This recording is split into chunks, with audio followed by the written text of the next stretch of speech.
अस्सलाम वालेकुम। Live with Adil Shahzeb के साथ मैं हूं आपका मेज़बान। पाकिस्तान तहरीक इंसाफ का डी चौक में एहतजाज तो ख़त्म हो गया, लेकिन ना तो इस एहतजाज में पीटीआई के मुतालबात माने गए, ना ही पीटीआई को कोई कामयाबी हासिल हुई। लेकिन इस एहतजाज से पार्टी के इख्तिलाफात और कारकुनान के तहफ़्फ़ुज़ात जो हैं वो मज़ीद खुल कर सामने आना शुरू हो चुके हैं। पार्टी की आदत के एहतजाज में शामिल ना होने पर कारकुनान शदीद नाराज़ हैं और ख़ुद पार्टी के अंदर से भी सवालात उठ रहे हैं और बहुत से शुकूक व शुबहात जन्म ले रहे हैं। अली अमीन गंडापुर जो एहतजाज के रोज़ तक मुजाहिरीन की क़यादत कर रहे थे और मरकज़ निगाह थे, अब वही तनकीद का मरकज़ बने हुए हैं। वज़ीर आला KP अली अमीन गंडापुर हफ्ते की दोपहर से तमाम तर रुकावटों को दूर करते हुए इस्लामाबाद पहुँचे और उसके बाद अचानक KP हाउस चले गए, जहाँ से वो हैरान कुन तौर पर गुमशुदा हो गए और एक रोज़ बाद KP असम्बली में शाम 5 बजे पहुँचे। जैसे ही असम्बली में वज़ीर आला पहुँचे, ये सवाल तो ख़त्म हो गया कि वज़ीर आला कहाँ है, लेकिन उनके वहाँ पहुँचने से बहुत से मज़ीद सवालात ज़रूर पैदा हुए और गुज़श्ता 2 रोज़ से अली अमीन गंडापुर इन तमाम सवालात का जवाब देने की कोशिश तो कर रहे हैं, लेकिन जैसे जैसे वो वजाहतें दे रहे हैं उनकी मामला सुलझाने की बजाय मज़ीद उलझा रही हैं। तो आज के रोज़ अली अमीन गंडापुर ने असम्बली में यह बयान दिया कि मैं KP हाउस में ही था, वहाँ चाय के लिए गया था। जिसके बाद एक बार फिर वज़ीर आला KP ने असम्बली में अपनी तकरीर के दौरान क्या कहा, आप सुनिए। सारे डाले और ऐसे सारी की सारी पुलिस से डाले। मैंने उस पिकेट से जंप किया, मैं चलता हुआ बेड पे गया, मैं इनको नजर नहीं आया और हम रवाना हो गए। सर गाड़ी का जो नंबर है AA4263, मोटरवे पे हमने M टैग के ऊपर हिट किया, एक पंप से तेल डलवाया, उसकी रसीद भी यहाँ पे मौजूद है। बड़ग्राम, तोरगर, शांगला, सवात, आगे की जो मेरी रसीदें हैं वो मैंने M टैग उतार दिया। फिर मर्दान, नौशेरा, चारसदा और मैं पेशावर पहुंच गया। हमारी जो हद थी, जो बताई गई थी, जो हुक्म दिया गया था, वो रिकॉर्ड करके हमने पुरअमन तरीके से वापस आए। अली अमीन गंडापुर के अपने ही बयानात में तजाद पाया जाता है। इस एहतजाज की बात की जाए तो हुकूमत के अदाद शुमार के मुताबिक 120 से ज़्यादा अफगान बाशिंदों को भी इस एहतजाज में शामिल थे और PTI के इस एहतजाज में शरंगेज़ी फैलाने के इल्ज़ाम में जिन 874 अफराद को गिरफ्तार किया गया उनमें अफगान बाशिंदे शामिल हैं। PTI की क़यादत की माह पर इंतशार और बदअमनी फैलाने वाले गिरफ्तार अफगान बाशिंदों ने इंकशाफात भी कुछ किए हैं। इन गिरफ्तार होने वाले अफगान शहरियों के मुताबिक PTI ने उन्हें 2000 रुपए का लालच देकर धरने पर बुलाया और तोड़ फोड़ करने को कहा और PTI की आदत खुद भागकर चली गई और हमें यहाँ पुलिस ने पकड़ लिया। मेरा नाम ख्याल गुल है, मैं अफगानिस्तान से ताल्लुक़ रखता हूँ और PTI ने मेरे को 2000 दिन का लालच दे के मेरे को अपने साथ पेशावर से यहाँ धरने के लिए बुलाया है। PTI वाला ने हमको पैसे दिए थे कि जाके इस्लामाबाद में तोड़ फोड़ करे और किसी को पैसे मिले और किसी को पैसे नहीं मिले, वो भाग गए। डी चौक में होने वाले एहतजाज में अभी ज़ेर बहस ही और PTI की मुश्किलात में भी इजाफा होता जा रहा है। बानी PTI समेत आला क़यादत पर इक़दाम कत्ल, इंसदाद दहशतगर्दी एक्ट और जलाओ घेराव, रियासत पर हमला और पुलिस एहलकारों पर तशद्दुद समेत संगीन मुकदमा दर्ज हो रहे हैं। दूसरी जानिब PTI की जानिब से मुल्तान, सहीवाल, गुजरावाला, सरगोदा, लाहौर, फैसलाबाद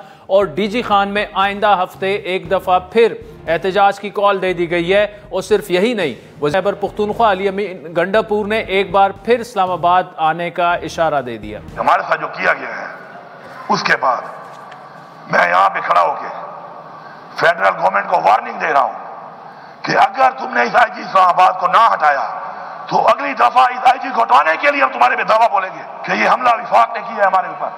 तैयार रहे, फिर आ रहे हैं, तैयार हो सारे, खड़े हो जाओ, खड़े हो जाओ, अपने हक के लिए तैयार हो, अपने हक के लिए लड़ोगे, अपने हक के लिए मरोगे, सबक सिखाओगे, सुबह का हक लोगे। एक तरफ इस्लामाबाद में होने वाले इस एहतजाज से PTI की आदत एक दूसरे पर तनकीद कर रही है, दूसरी जानिब खुद हुकूमती रहनुमा मुजाहिरीन के डी चौक पहुंचने पर हुकूमत पर ही तनकीद कर रहे हैं। गुज़श्ता रोज़ हमारी प्रोग्राम में गवर्नर खैबर पख्तूनख्वा फैसल करीम कुंडी और वज़ीर आज़म के मुशीर बराए सियासी उमूर राना सनाउल्लाह ने मुजाहिरीन की तमाम रुकावटें अबूर करके डी चौक पहुँचने को सिक्योरिटी कामी करार दिया।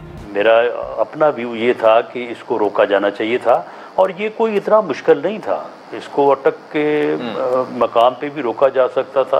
बहरहाल वहाँ पे क्या लैप्स हुआ है इस बारे में तो अब कोई तफसील से कोई बात सामने आएगी तो फिर ही जो है वो कहा जा सकता है। लेकिन federal government, federal agencies, even Islamabad police has capacity कि इसको जिस मकाम पे चाहती, पत्थरगढ़ या उससे पीछे या अटक के मकाम पे रोक सकती थी। अगर हम मोहसिन नकवी साहब की बात को माने कि वो फरार हो गए हैं तो फिर तो सेफ सिटी कहाँ पर गया, तो नाकामी का सबब है।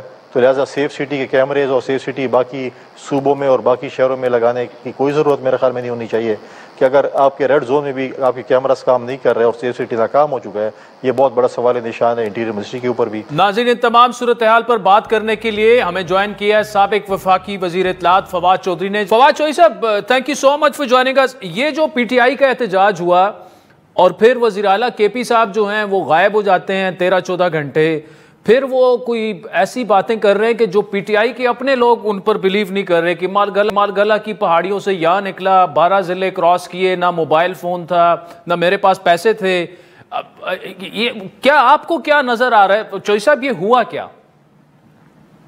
आदिल, बिलीव तो सच्ची बात है, दोनों साइडों की जो है करना मुश्किल है। जो बातें इस वक्त हुकूमत के लोग भी कर रहे हैं वो भी बड़ी जो है वो भी देखिए ना दिल को नहीं लगती कि वो यहाँ से निकले और खुद ही उमर अयूब के घर चले गए, उमर अयूब के घर से वो गाड़ी में बैठे और आगे चले गए।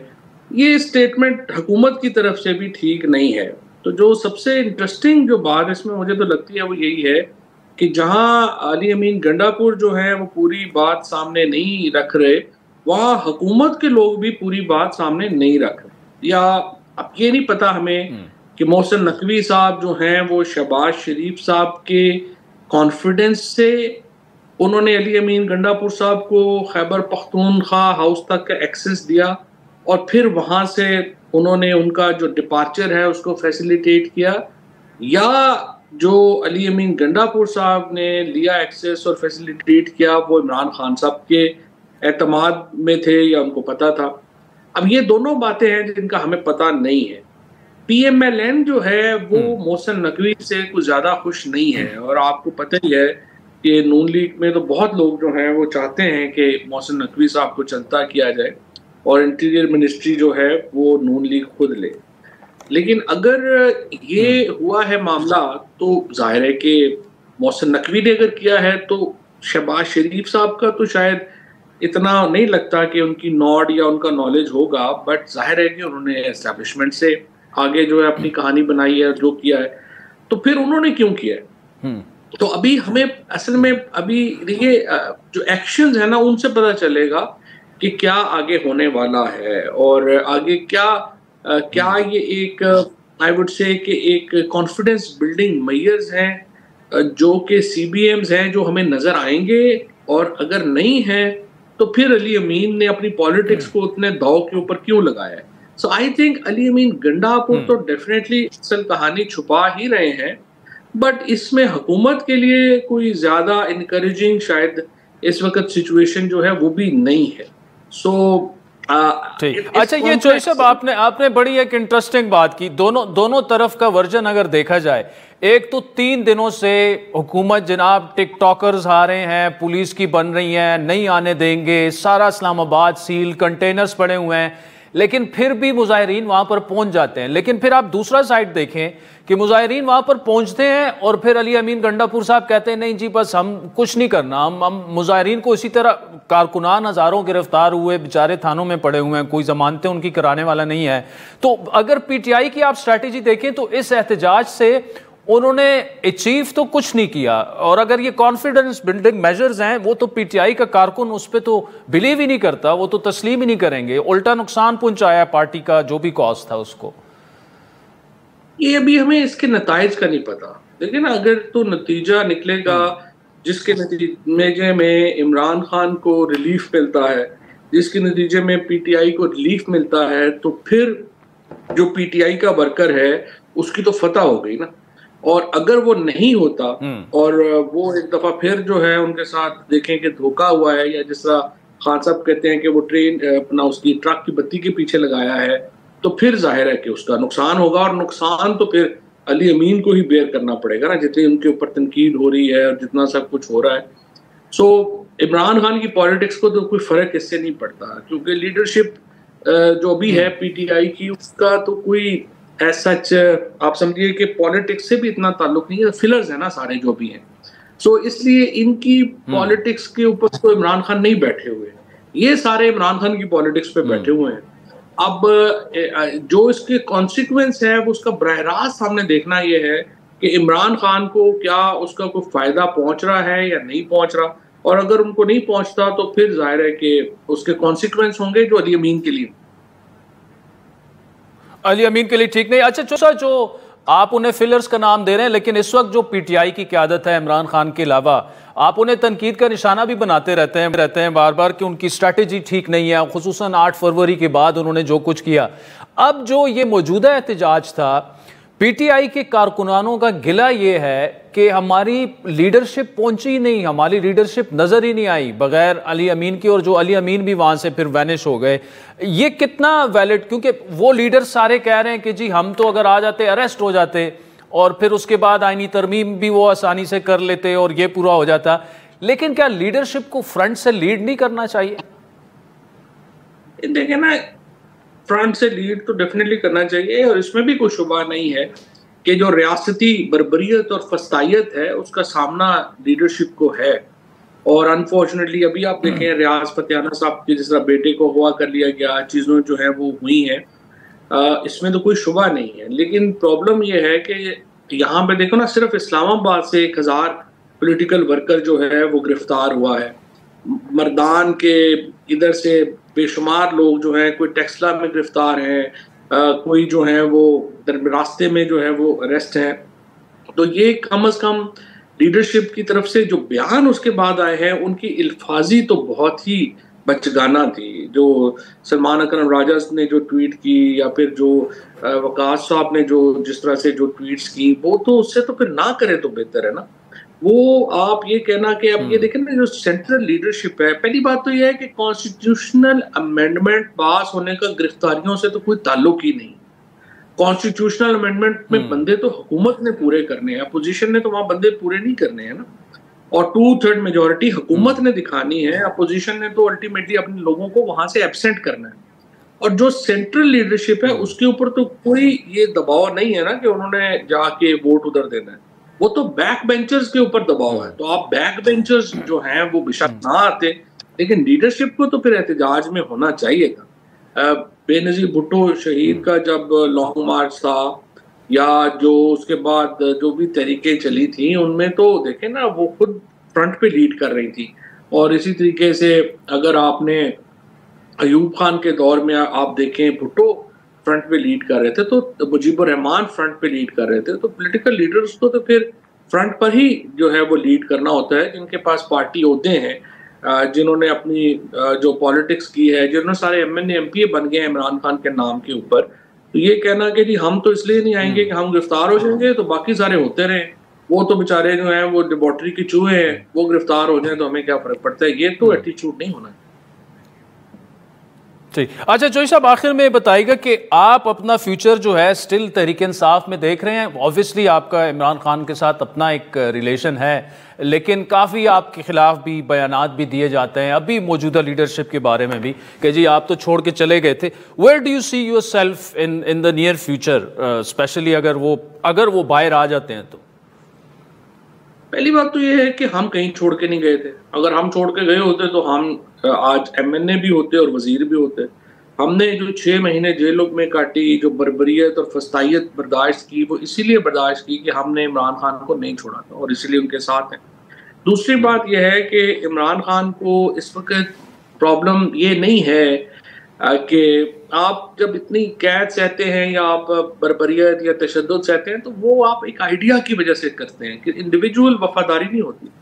आइडिया जो है वो ये है कि अगर आप इस वक्त लेट जाएं और आप अपनी वफादारी तब्दील कर लें और इमरान खान के मुखालिफ हो जाएं, तो फिर आप असल में पाकिस्तान के अंदर जो एक ख्वाब है कि पाकिस्तान एक प्रोग्रेसिव रियासत हो जिसमें जमहूर को इख्तियार हो कि वो हुकूमत बनाने और हटाने का फैसला कर सके, वो कभी नहीं हो सकेगा।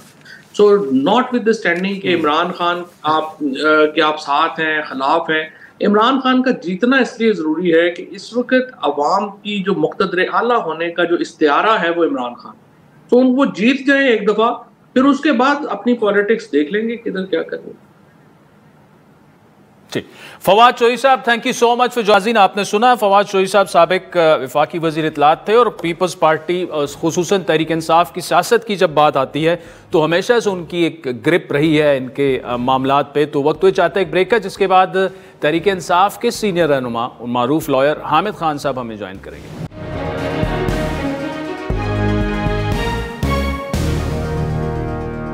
वेलकम बैक नाज़रीन। ब्रेक से पहले फवाद चौधरी साहब की तफसीली गुफ्तगू आपने सुनी और वो भी PTI की जो मरकज़ी लीडरशिप है उन्होंने शदीद तनकीद का निशाना बनाया कि उनकी स्ट्रैटेजी ठीक नहीं थी और ख़ुसूसन जो मरकज़ी क़यादत नहीं पहुँच पाई एहतजाज में, उससे कारकुनान पर कोई अच्छा असर नहीं पड़ेगा। हामिद खान साहब हमारे साथ मौजूद हैं। हामिद खान साहब, लोग डी चक तक पहुँचे वज़ीर आला साहब, लेकिन गायब हो गए 10-12 घंटे। फिर उसके बाद तकरीर करते हैं जिस पर PTI के अपने रहनुमा और कारकुनान जो हैं उस पर यकीन करने के लिए नहीं तैयार। क्या आप समझते हैं कि वो जो कह रहे हैं बिल्कुल दुरुस्त कह रहे हैं? मैं कुछ कह नहीं सकता, मैंने तो खुद तो नहीं देखा उन्हें कहीं, इसलिए मैं कुछ कह नहीं सकता। वो तो खुद ही बता सकते हैं वो कहाँ पर थे। बहरहाल हर आदमी को अपनी प्रोटेक्शन करने का तो हक हासिल है। अगर वो किसी खतरे में थे और उन्होंने अपना तहफ़्फ़ुज़ किया है तो समझ में आता है। लेकिन खान साहब, खतरे में तो कारकुनान भी थे, गिरफ्तार हुए, मारे खाई डी चौक पर। ये डी चौक पर पहुंचकर खुद गायब हो गए। ये फैसला किसका था एहतजाज खत्म करने का? क्या इमरान खान साहब का था? नहीं, देखिए, वो इमरान खान साहब तो नहीं जेल में बैठे कह सकते हैं कि क्या करना और क्या नहीं करना। उन्होंने तो एक जनरल सी कॉल दी थी। ये तो जो वहाँ मौजूद लीडरशिप है उसी का फैसला है कि कब कॉल ऑफ करना है या क्या अगले स्टेप क्या लेने हैं। तो वो तो जाहिर है वहाँ मौजूद लीडरशिप का ही काम था। लेकिन मसला ये है कि जो कारकुनान काफी बददिल हो चुके हैं वो उधर पहुंचकर ये कह रहे हैं हमें मार खाने के लिए, कर वो खुद इधर से निकल गए। कोई हिकमत अमली तो होनी चाहिए थी ना खान साहब? सही है आपकी बात के बगैर इस किस्म के स्टेप नहीं लेने चाहिए। इसमें सारी स्टेप्स लेने, उसको प्रॉपर प्लानिंग करनी चाहिए। लेकिन मसला ये है कि अब इतनी रुकावटें थी लोगों के रस्तों में, इतने दिनों से इन्होंने बंद रखे हैं, शहर सारा बंद कर दिया, तो लिहाजा इसमें कोई स्ट्रेटजी बनानी भी बड़ा मुश्किल काम था, क्योंकि एक दूसरे से राब्ता कोई नहीं था। हर अपने अपने तरीके से छुप छुपा के इधर से उधर से होके वहां कहीं पहुंचा बेचारा। तो इसलिए ये ज्यादती तो हुकूमत की है जो कि एक एहतजाज पीसफुली करने वाले लोगों को ये मौका नहीं देती, उन पर सख्ती करती है, कंटेनर लगा देती है, रस्ते बंद कर देती है। उनका मकसद ये था कि ये इकट्ठे ना हो सके, ये कोई प्लानिंग के तहत अपना एहतजाज ना कर सके, अपने अपने रस्ते या आपस में प्रॉपरली ऑर्गेनाइज ना कर सके। ये ज़ाहिर नजर आता था। हुकूमत का मतलब ये था कि ये प्रोटेस्ट को किस ना किस तरह से जो है वो डाइल्यूट किया जाए, और वही उन्होंने किया। लेकिन ये कोई तरीका नहीं है। अगर आईन आपको एक पीसफुल प्रोटेस्ट का एक राइट देता है तो लोगों को करने दो। मेरा ख्याल है खामखा इस कदर ये लोग डेस्परेट हो गए, जो पिछले 2-3 दिन जिस तरह लोगों को तकलीफ में रखा, रावलपिंडी में लाहौर से कोई निकल नहीं सकता था, पेशावर से यहाँ नहीं पहुंच सकता। अच्छा, अली अमीन साहब ने एक मरतबा फिर ऐलान किया है इस्लामाबाद तैयार रहे, हम फिर आ रहे हैं। अब आगे SCO समिट है। खान साहब, क्या आप नहीं समझते कि एहतजाज उसके बाद बिल्कुल बेशक कर ले, उससे पहले नहीं होनी चाहिए ये चीजें? अब देखिए, ये तो अभी कोई फाइनल नहीं किया कि क्या करना चाहिए, लेकिन एक बात तो बारहा ऑफर भी की है कि ये जो जाली आईनी पैकेज आ रहे हैं इसको मौखर कर दें तो हम एहतजाज भी मौखर कर देंगे। असल बात की तरफ तो आते नहीं है। इन्होंने जो छुपा के या आईनी पैकेज रखा है जिसको हम समझते हैं कि गैर आईनी भी है और ये बहुत सख्त ज्यादती होगी, आइन की धज्जियां बिखर जाएगी। उस आईनी पैकेज पे ऊपर इनके क्यों इतना डेस्परेट हुए हैं, उसको भी आगे करें, 25 के बाद कर दें। इनको क्या तकलीफ है? ये जरूर काजी फाइज साहब के होते हुए पैकेज लाना, क्या 25 के बाद नहीं आ सकता? असल में मकसद तो इनका अदालतों को हर तरह से जो है वो तबाह बर्बाद करना है। लेकिन खान साहब, अगर आईनी पैकेज 25 के बाद आता है, आज असद कैसर साहब ने भी कहा कि हमसे भी ड्राफ्ट शेयर करें, हो सकता है इत्तेफाक राय पैदा हो जाए। अगर ये तरामीम 25 के बाद करते हैं तो एहतजाज कैसे मुलतवी होगा? क्योंकि आपका एहतजाज तो इमरान खान की रिहाई के लिए है, आईनी पैकेज के खिलाफ तो नहीं है। ये एहतजाज तो वाज़ेह तौर पर इसके लिए था, आइन के लिए और अदलिया के लिए। ये तो खान ने अनाउंस भी यही कहा था कि अदलिया बचाओ, आइन का तहफ़्फ़ुज़ करो। ये एहतजाज तो स्पेसिफिकली के लिए किया गया। अच्छा खान साहब, आगे का लाएअमल आपका क्या होगा अगर SCO समिट के बाद एक तो उससे पहले क्या कोई आपका एहतजाज का प्लान है, और अगर हुकूमत SCO समिट के फौरन बाद आईनी तरमीम ले आती है, मौलाना उनका साथ मिल जाते हैं, आईनी तरमीम हो जाती है, फिर आप क्या करेंगे? देखिए, हम तो कबूल नहीं करेंगे, किसी सूरत में कबूल नहीं करेंगे ये आईनी पैकेज जिसको कहते हैं, ना ही हम वकला इसको कबूल करेंगे। मैं तो वकीलों की तरफ से बात कर रहा हूँ। हमने कल भी इस्लामाबाद में वकला का बहुत बड़ा कन्वेंशन किया है और इंशाल्लाह अगले हफ्ते कराची करने जा रहे हैं। उससे पहले हमने पेशावर किया था 5 तारीख को। देखिए, ये पैकेज का मामला पार्टियों से नहीं है। ये जो पैकेज है इसका मकसद पाकिस्तान के आइन पर हमला है और अदलिया को कमजोर करने की कोशिश की है ताकि अदलिया आम लोगों को अपने बुनियादी हकूक को ना दे सके। तो इसको तो हमने किसी सूरत कबूल नहीं करना। देखिए, ये अपार्ट फ्रॉम दी पार्टी, चलिए पार्टी भी सपोर्ट कर रही है, चलो अच्छा है। मैं बिल्कुल डिपेंड नहीं कर रहा पार्टी पर। हम तो प्योरली वकला अक्रॉस द बोर्ड, किसी पार्टी से भी उनका बेशक ताल्लुक हो, हमने स्ट्रगल करनी है। हमने इसको नहीं कबूल करना। हमें जितनी लंबी मूवमेंट करनी पड़ जाए इसके बारे में, जिस हद तक जाना पड़ जाए हम जाएंगे।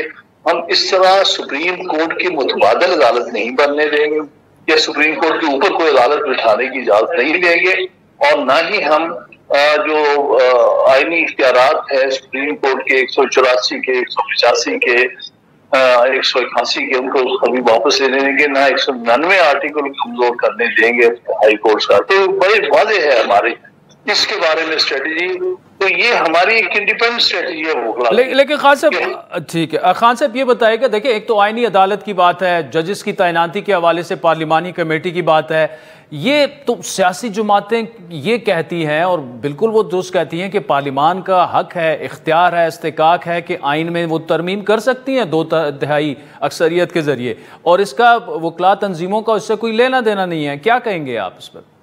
देखिए, इख्तियार नहीं है, मैं बड़ा वाज़ेह हूँ। कम अज कम मैं इन सब में से जो बातें करते हैं उनसे ज्यादा आइन की तालीम रखता हूँ, सारी इंटरनेशनल आइन की तालीम। सारी दुनिया में ये है कि कुछ चीजें आप बेसिक स्ट्रक्चर के अगेंस्ट नहीं कर सकते। आइन का एक बुनियादी स्ट्रक्चर होता है, उसको आप कल को हाँ कहे इख्तियार है, हम सारे बुनियादी हकूक जो है वो आइन में से निकाल देते हैं। क्या निकाल सकते हैं? हम क्या इजाजत देंगे इसको?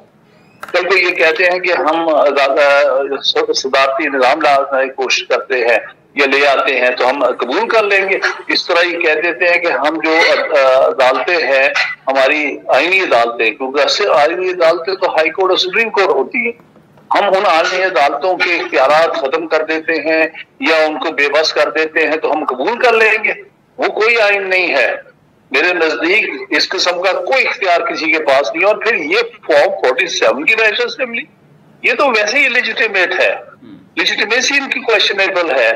और तीसरी बात ये है कि आइन में कोई बड़ी तरमीम करने के लिए आपको सबका कंसेंसस लेना पड़ता है।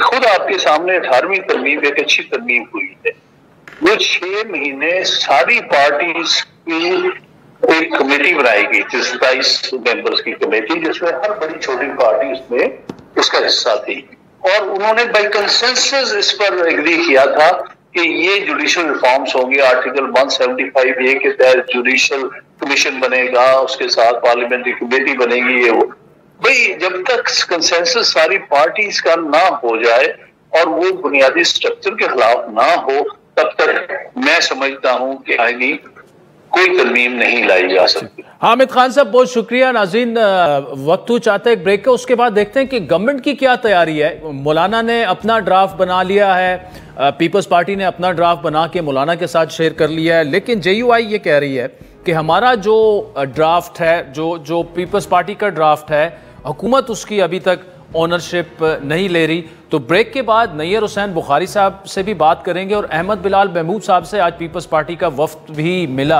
इसी सिलसिले में, वो भी हमारे शो में आज हमें ज्वाइन करेंगे।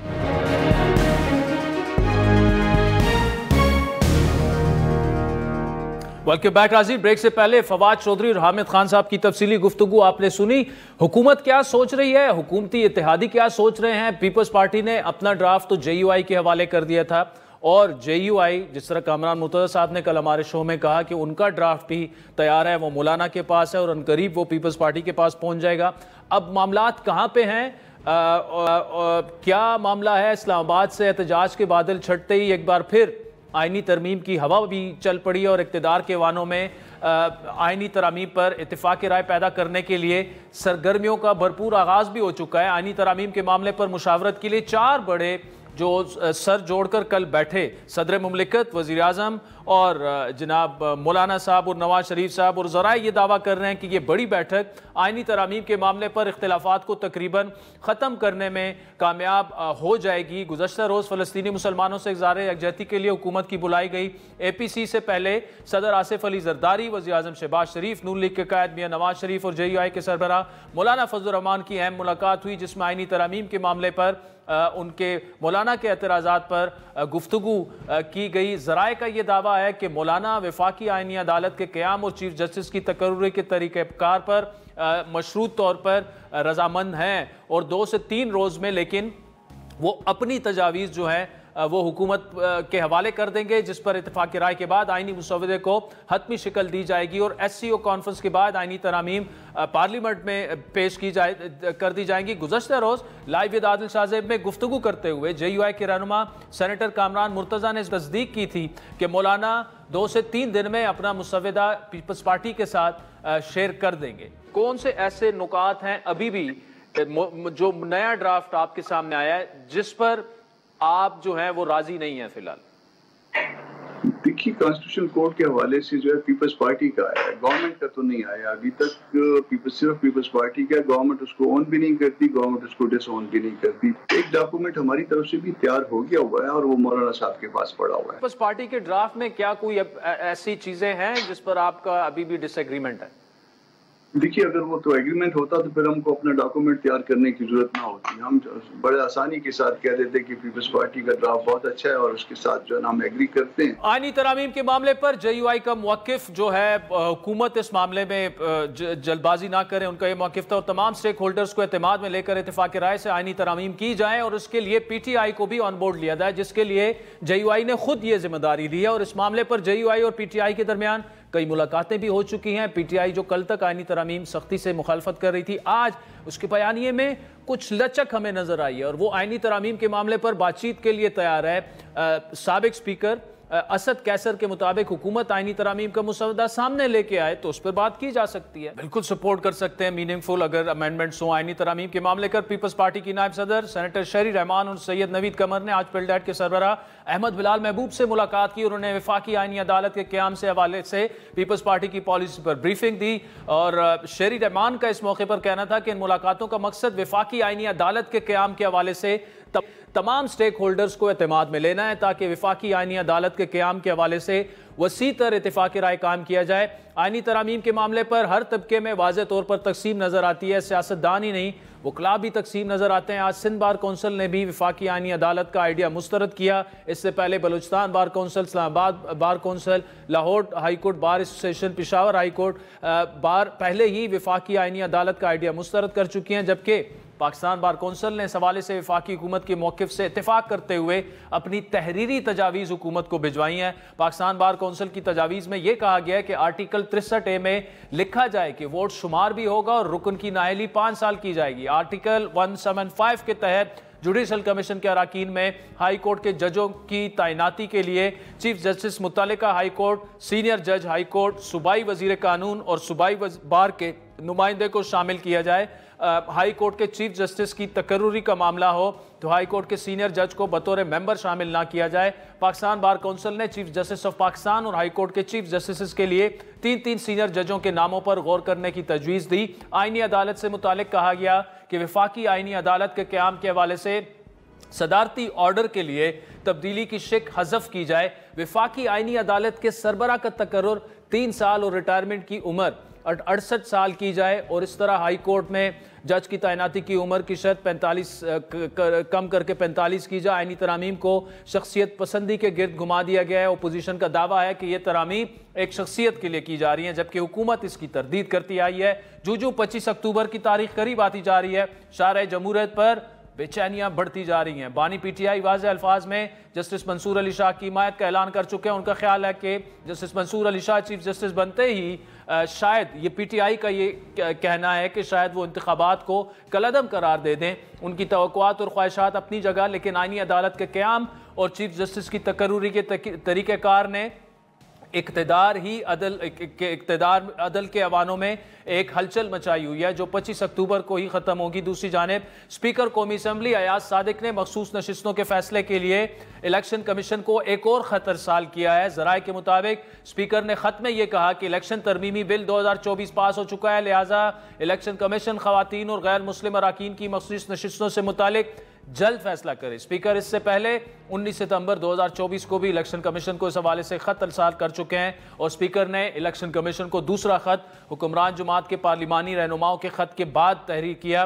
पार्लिमानी रहनुमाओं ने स्पीकर कौमी असम्बली को खत लिखकर इलेक्शन तरमीमी बिल 2024 के तनाजुर में खवातीन और गैर मुस्लिम अराकीन असम्बली की नशिस्तों पर इलेक्शन कमीशन की तरफ से फैसले न किए जाने पर तशवीश का इजहार किया। तमाम मामलों पर बात करने के लिए हमारे साथ मौजूद है पीपल्स पार्टी के सेक्रेटरी जनरल नैयर हुसैन बुखारी, जबकि अगले हिस्से में अहमद बिलाल महबूब साहब हमें ज्वाइन करेंगे। नैयर हुसैन बुखारी साहब, आईनी तरामीम वाला डॉक्यूमेंट पीपल्स पार्टी ने अपना ड्राफ्ट शेयर कर लिया है, JUI ने भी अपना ड्राफ्ट बना लिया है। एक तो क्या वो आपके साथ अभी तक शेयर हुआ? दूसरा, कामरान मुर्तजा साहब ने कल हमें बताया कि अगर पीपल्स पार्टी के ड्राफ्ट पर वो एग्री होते तो अपना ड्राफ्ट क्यों बनाते? तो अभी भी डिसएग्रीमेंट किस चीज़ पर मौजूद है आपका? देखिए जी, क्योंकि उसके लिए आगाज़ की मीटिंग में तो मैं था कामरान मुर्तजा साहब के साथ, और फिर वो उन्होंने लास्ट वीक कहा कि हमारे इंटर पार्टी इलेक्शन हैं और फिर आपसे बात करेंगे। फिर अभी उनका इंटरेक्शन जो है वो नवीद कमर साहब के साथ है और वो देख रहे हैं नवीद कमर साहब उस ड्राफ्ट को। मैं वो ड्राफ्ट मेरी नज़र से अभी तक नहीं गुजरा और इसलिए मैं तो कमेंट नहीं कर सकता उस पर। ठीक है, जवाब आ गया बुखारी साहब आपका। पीपल्स पार्टी का जो मुसव्वदा JUI को दिया गया है, क्या नून लीग यानी गवर्नमेंट उसे ऑन करती है?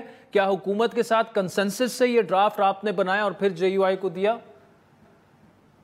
नहीं, ये बात नहीं है। पाकिस्तान पीपल्स पार्टी ने अपना ड्राफ्ट बनाया। हमने कुली तौर पे ये ड्राफ्ट पाकिस्तान पीपल्स पार्टी का है और पीपल्स पार्टी का मौक़िफ़ है, और जो आर्टिकल्स हम अमेंड करना चाहते हैं, जो हमारी इंटेंशन है, वो हमने मौलाना साहब से शेयर किया था। हम चाहते थे कि मौलाना साहब को ऑन बोर्ड लें और उनके साथ कंसेंसस डेवलप करें, और ऑब्वियसली जब हमारा कंसेंसस डेवलप हो जाता, और उसमें एक बात और भी थी कि मौलाना साहब क्योंकि अपोजिशन में थे और वो PTI के साथ भी राब्ते में थे और गालिबन उन्होंने उनसे भी गुफ्तगू शनीद करनी होगी, लेकिन जो ड्राफ्ट कामरान मुर्तज़ा साहब ने दिया वो नवीद कमर साहब ने बिल्कुल उसको शेयर मेरे साथ अभी नहीं हुआ, लेकिन हमारा मौक़िफ़ वही कॉन्स्टिट्यूशनल कोर्ट्स और जजेस की अपॉइंटमेंट के हवाले से पाकिस्तान पीपल्स पार्टी का मौक़िफ़ बड़े वाज़ेह। अगर पीपल्स पार्टी इस डॉक्यूमेंट की सोल ऑनरशिप ले रही है और मौलाना के साथ आपका कंसेंसस बन जाता है, क्या उसके बाद आप दोनों मिलकर फिर हुकूमत के साथ बैठेंगे और ऑन बोर्ड लिया जाएगा?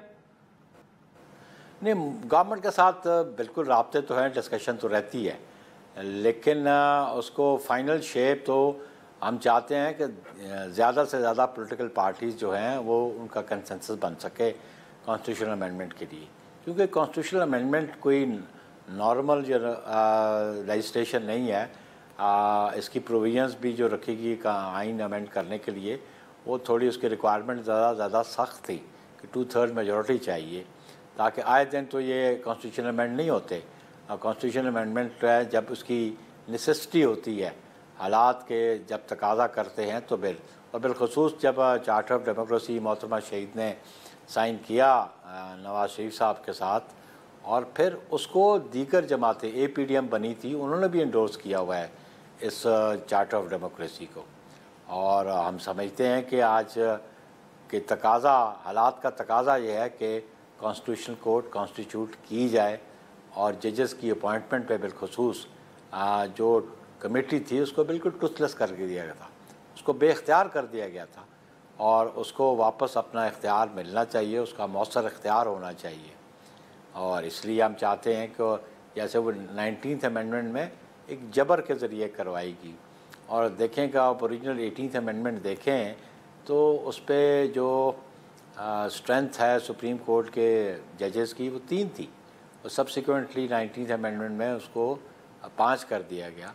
तो ऑब्वियसली जो अपॉइंटमेंट्स होती रही हैं 18th अमेंडमेंट के बाद आपके सामने है, कहीं नेपोटिज्म हुआ, कहीं फेवरेटिज्म हुआ, तो इसको ज़्यादा ट्रांसपेरेंट होना चाहिए। जब आप बार बार अक्रॉस द बोर्ड कंसेंसस की बात कर रहे हैं, आज असद कैसर साहब ने स्टेटमेंट दी है कि हमारे साथ अगर गवर्नमेंट ड्राफ्ट शेयर कर ले और हम भी उसे देखते हैं और अगर इत्तेफाक राय पैदा होता है तो क्यों नहीं। तो पीपल्स पार्टी ज़िमन में क्या JUI पर इन्हिसार करेगी PTI से बात करने के लिए, या PTI के इस बयान के बाद आप खुद भी हुकूमत और आप उनसे बैठें और बात कर सकते हैं?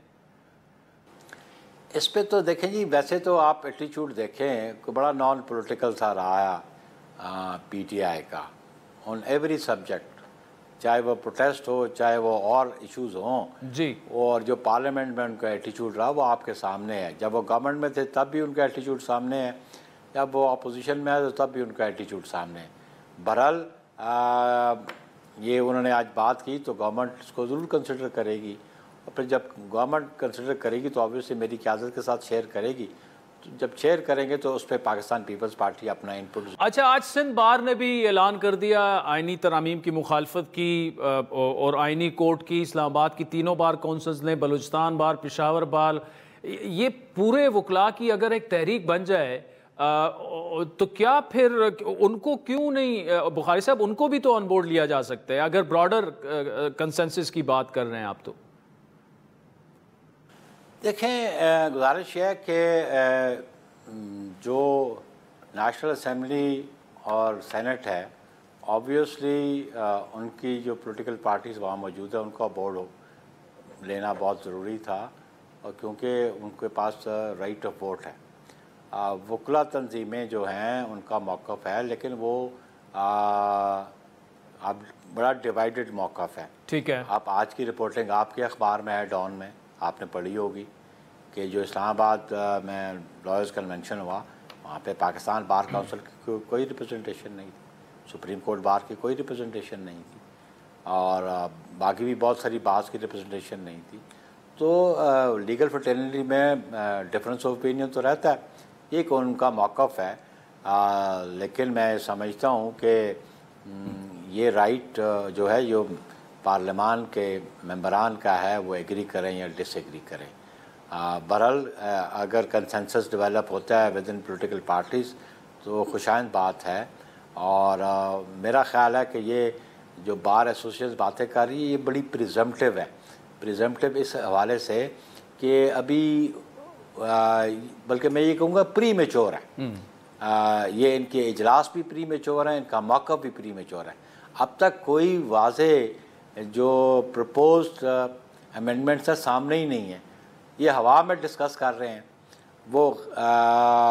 वो प्रोविजंस जिनको गवर्नमेंट ने ओन ही नहीं किया, जो सोशल मीडिया पे एक ड्राफ्ट चल रहा है उसको डिस्कस कर रहे हैं, उस पर क्रिटिसिज्म कर रहे हैं। तो they should wait, let the draft come फिर अपना ओपिनियन दें, लेट द बिल कम फिर अपना ओपिनियन दें। लेकिन कबल वक्त अगर वो ड्राफ्ट बना नहीं, अभी बिल बना नहीं, अभी वो टेबल हुआ नहीं और उससे पहले ही आप एहतजाज शुरू कर दें तो फिर ये मुनासिब बात नहीं है। बिल को आने देंगे, उसको एग्जामिन करें, अगर आपको कोई डिसएग्रीमेंट है तो ज़रूर वो आपका कॉन्स्टिट्यूशनल राइट है, लेकिन उस ड्राफ्ट की आने से पहले ही आप एक ओपिनियन फॉर्म कर लें तो वो तो मैं समझता हूँ कि वो एक बड़ी फेक सी ओपिनियन होगी ना, कि विदाउट सब्सटेंस आप एक मौका बना रहे हैं।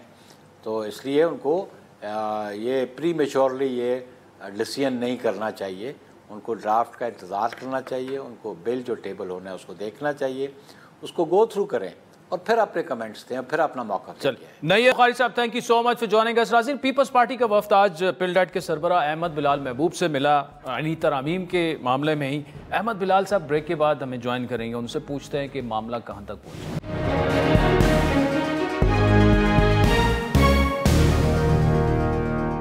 वेलकम बैक नाज़रीन। ब्रेक से पहले बड़ी तफसीली गुफ्तगू हुई आइनी तरामीम पर भी और मुल्की हालात पर। फवाद चौधरी साहब हमारे साथ मौजूद थे, आमिद खान साहब थे, नैयर हुसैन बुखारी साहब थे।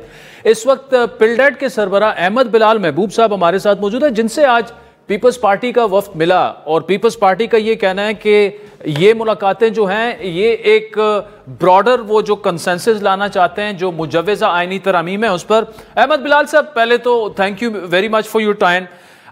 आपसे बात क्या हुई और आपको क्या समझ आई कि पीपल्स पार्टी ने अपना जो एक डॉक्यूमेंट हवाले कर दिया JUI के, उसमें क्या चीज शामिल है और हर्डल इस वक्त क्या है? बहुत शुक्रिया आदिल साहब। बात यह है कि ये मेरे लिए बहुत खुशगवार हैरत की बात तो ये थी कि पीपल्स पार्टी ने खुद अपने इनिशिएटिव पे हमसे रब्ता कायम किया कि वो इस मामले में मशावरती अमल मुकम्मल करना चाहते हैं, राय लेना चाहते हैं, तबादला ख्याल करना चाहते हैं। तो ये बड़ी खुशगवार हैरत थी। कंट्रास्ट था इससे पहले जो लास्ट टाइम कोशिश हुई जो नाकाम हुई आइनी तरामीम लेके आने की, तो उसके बाद मेरा ख्याल है पीपल्स पार्टी ने महसूस किया कि ये प्रोसेस कंसल्टेटिव होना चाहिए, तो उसी का सिलसिला था। तो पहली बात तो ये है। दूसरी बात ये है कि उन्होंने बताया कि उन्होंने एक मुसवदा तैयार कर लिया है या करने के करीब है, जो कि पिछले मुसवदे से जो हमारे हाथ लगा था जिसके 54 पॉइंट्स थे। तो पीपल्स पार्टी ने हमें ये बताया कि वो जो 54 पॉइंट्स वाला मुसवदा था वो कई मुसवदों में से एक था, यानी वो भी कोई एग्रीड मुसवदा नहीं था और वो मैक्सिमलिस्ट था। तो इन्होंने हमें ये बताया कि उन्होंने 25 नकात पे मुश्तमिल एक मुसवदा तैयार किया है। वो उन्होंने मुसवदा हमें दिखाया तो नहीं, लेकिन उन्होंने कहा कि आपसे मशवरे के बाद जब इसको हम हतमी शक्ल दे लेंगे तो फिर ये इसको पब्लिक करेंगे और इसको पिछली दफा की तरह वो अहमद बिलाल साहब, कतई कलामी की माफी, वो हाँ जी वो मुसवदा ऑलरेडी JUI को हैंड ओवर कर चुके हैं। जी कर चुके होंगे, मुमकिन है। जी अब आप जी सर जी। तो वो ये जानना चाहते थे कि पिछले मुसवदे में मैंने उनको बताया कि 10 ऐसी चीज़ें हैं जिस पे हमें तो बहुत सीरियस रिजर्वेशंस है। तो वो जानना चाहते थे कि वो 10 चीज़ें क्या हैं। तो मैंने उनको गोश गुजार की वो चीज़ें, ख़ास तौर पे चीफ इलेक्शन कमिश्नर साहब की रीअपॉइंटमेंट का मामला और ये कि वो उस वक्त तक रहेंगे जब तक उनका सक्सेसर नॉमिनेट नहीं हो जाता। तो ये बहुत मैं समझता हूँ कि एक गलत रिवायत होगी। तो उन्होंने इस बात को एक्नॉलेज किया। ये नहीं मैं कहता कि उन्होंने कहा कि हम इसे तस्लीम करते हैं, लेकिन एक्नॉलेज किया कि इसका मसला है। फिर हमने ये भी बताया कि हाई कोर्ट के जजों को इस तरह से तब्दील कर देना, ट्रांसफ़र कर देना, ये भी दुरुस्त ही होगा। हाई कोर्ट के जो मुकदमे हैं उनका भी ट्रांसफ़र कर देना एक जगह से दूसरी जगह, वो भी दुरुस्त ही होगा। तो इस तरह से 10 चीज़ें थी जो हमारे, तो उन्होंने कहा कि इनमें से अक्सर चीज़ें तो हमारे मुसवदे में पहले ही दुरुस्त हो चुकी हैं, लेकिन चंद चीज़ें ऐसी हैं जिनके ऊपर शायद कंसेंसस बिल्डिंग के बाद वो भी इत्तफाक राय हो जाए। तो उनका ख्याल ये था कि जो नया मुसवदा है वो कंसेंसस के लिए ज़्यादा मौजू है और वो कंसेंसस अरसे में हो जाने का इम्कान है। अच्छा अहमद बिलाल साहब, आखिर में बताइएगा कि देखिए असल जो मुद्दा है, हामिद खान साहब ने भी शो में यही बात की। वो कहते हैं कि जी अगर आपने ये अमेंडमेंट करनी है 25 के बाद कर दें, क्योंकि वो अभी भी उसको पर्सनल स्पेसिफिक लेंसेज से देख रहे हैं और उन्होंने कहा हम एहतजाज वगैरह मौखर कर देते हैं। मौलाना भी ये कह रहे हैं कि PTI को भी ऑन बोर्ड लेकर जो है कंसेंसस से ये मामला बढ़ाया जाए।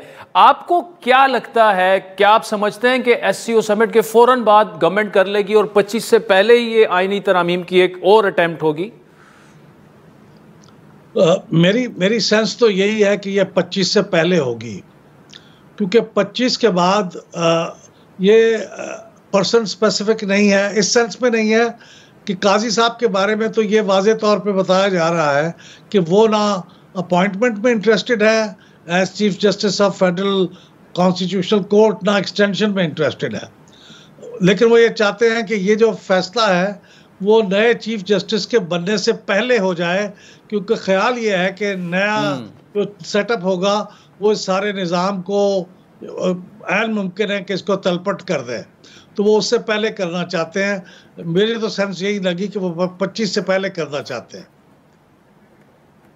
ठीक, अहमद बिलाल महबूब साहब, thank you so much for joining us. नाज़रीन, आज के प्रोग्राम पर फीडबैक जरूर, हमारा ट्विटर हैंडल है @आदिल शाह ज़ेब। इजाजत दीजिए, खुदा हाफिज़।